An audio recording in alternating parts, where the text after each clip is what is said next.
guys, I'm Yvonne. We've done a bunch of these videos so far, so hopefully you've watched some of them and hopefully you've put some of the things that we've talked about into place in your life and actually practiced some of the tools that we've talked about. We'd love you to comment of how you're doing and what you're doing, but we love also that you're sharing these as well.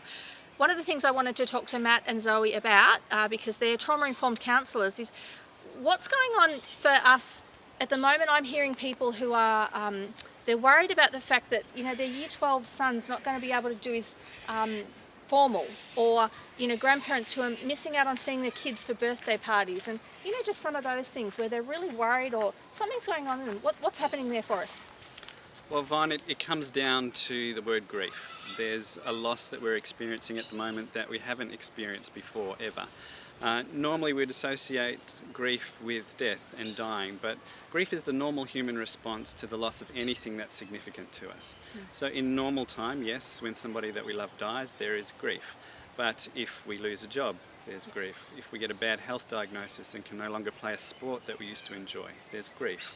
A broken friendship, even losing something, an object of sentimental value, there's grief there as well. And at the moment, we've lost a whole lot of our normal everyday lifestyle. We've lost connections with people, so there's an underlying level of grief that is now part of every day. That makes so much sense. So what's going on in our heads and what can we do about it? Well, with loss comes change, and so at the moment there's just been so much change for so many of us, and so at the moment it's usually a desire to want to get back to what is known and familiar. And so if I can't go to my school formal, I'm thinking about wanting to do the things that make my life normal. We were talking earlier about allowing our kids to watch some screen time because it's normal, it's creating a bit of normal. And so we have this tendency and this crave to want to do what is normal. And yet at the moment we're having to shift very, very rapidly, far more rapidly than what is normal, into new normals. And so it's trying to create some kind of new normal routine. And so you'll hear ourselves and many others like us talking about creating routines, creating new normals, walking out of the back door and walking in the front door to go to work, creating some kind of normality in this normal, and allowing ourselves to call this grief, actually speaking it out and talking about it and saying some of this is not okay, some of this doesn't feel okay for me.